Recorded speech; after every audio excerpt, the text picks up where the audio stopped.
Hi guys, thanks for checking out the video blog. I wanted to do a final post for the year and just chat about what is for me quite an important part of the year, and that's a chance in this sort of winter months, sort of late December into January, to do a real review and reconciliation of how the year's gone.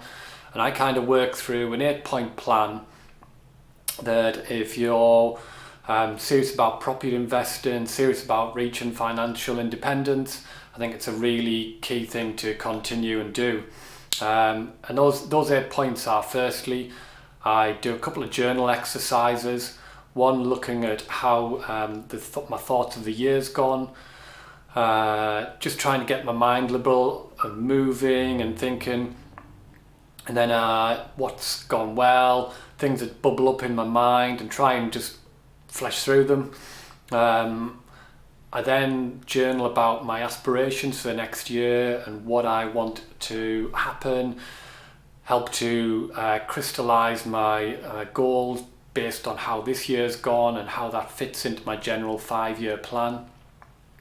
I then do a list of, I used to do about 25-30 of highlights of the year, but having watched some stuff with the white box property guys, they were going like do 50 or 60, and actually it's really good. It really forces you to push through and just find the little things through the year that you're grateful for, that you've enjoyed, and really have a proper consideration of it.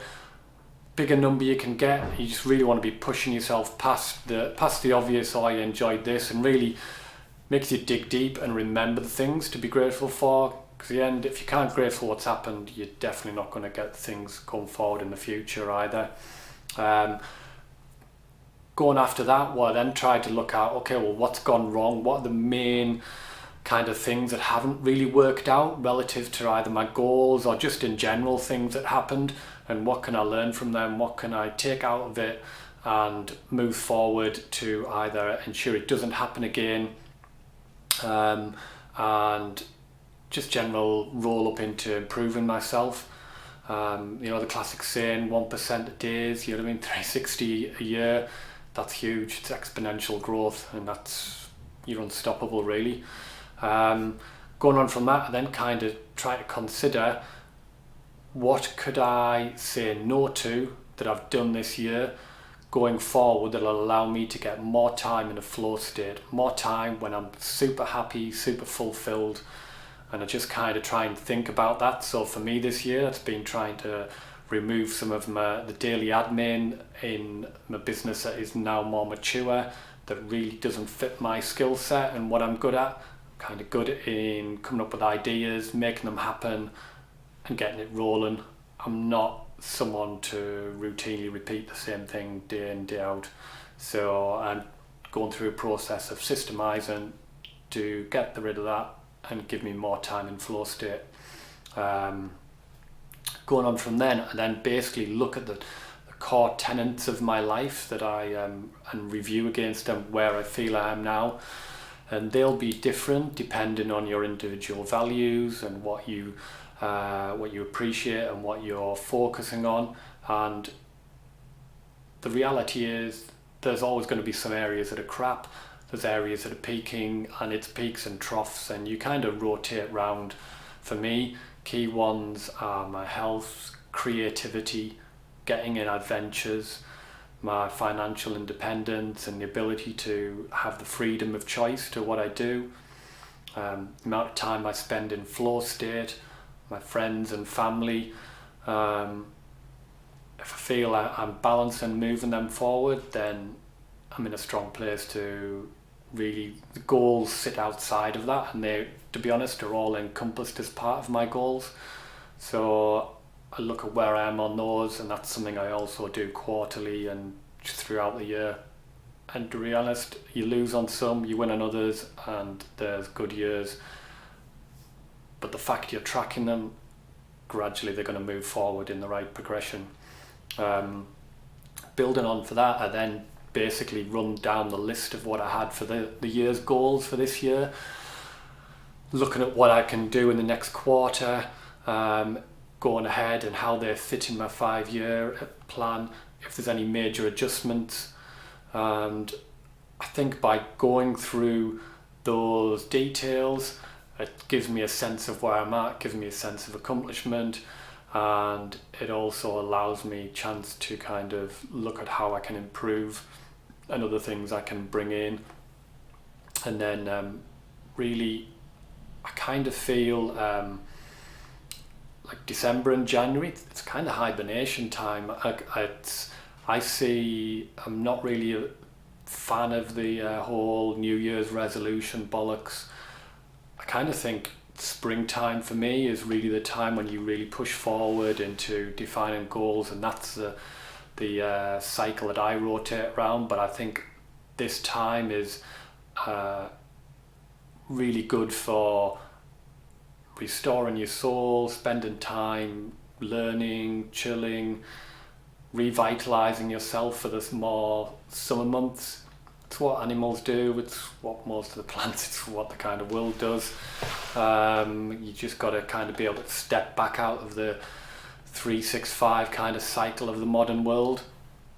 And I just kind of spend time over the coming weeks, and there's 8 points, so just to go over them again, it's like journal my thoughts on the year, journaling on the year ahead, highlights of the year, kind of try and do about 50-60 bullet highlights and why. Similar bullet list, hopefully it's less than 10 of what went wrong, what you can learn, what you can apply going forward. List of what I can say no to improve my life.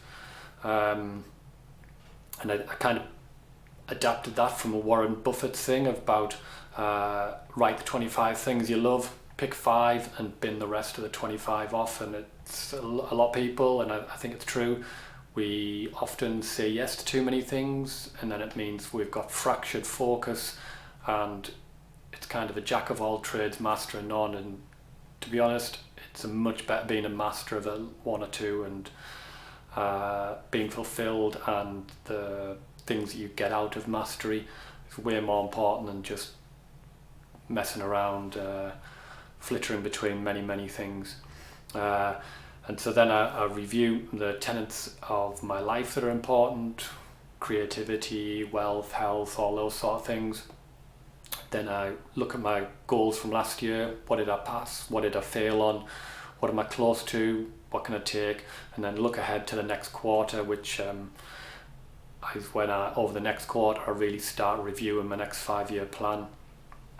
And hopefully this has been informative, and what I'm going to be doing is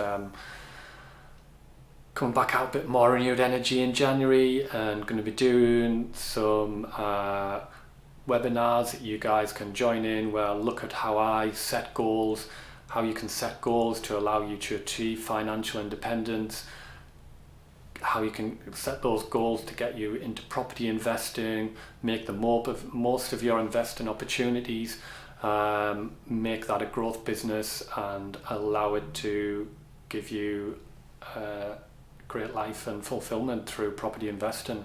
So if that's something that interests you, there'll be a link in the YouTube channel. Basically takes you to our website and subscribe there.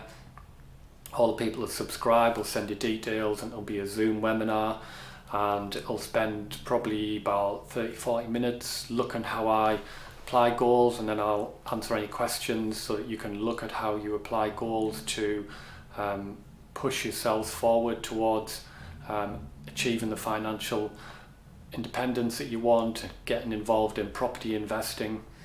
And the email is just managementmgmt@360.co. Or like I say, click the link in the details, go to the website and sign up for the mailing list, and then we'll send some details later on in January. That'll probably be about the 3rd week in Jan, but I'll be doing a few posts in January and some more details. But it's an opportunity for you to get in on the first front, and I'm not sure, probably limited to maybe like 30-40 people, so that I can actually answer questions. Cool.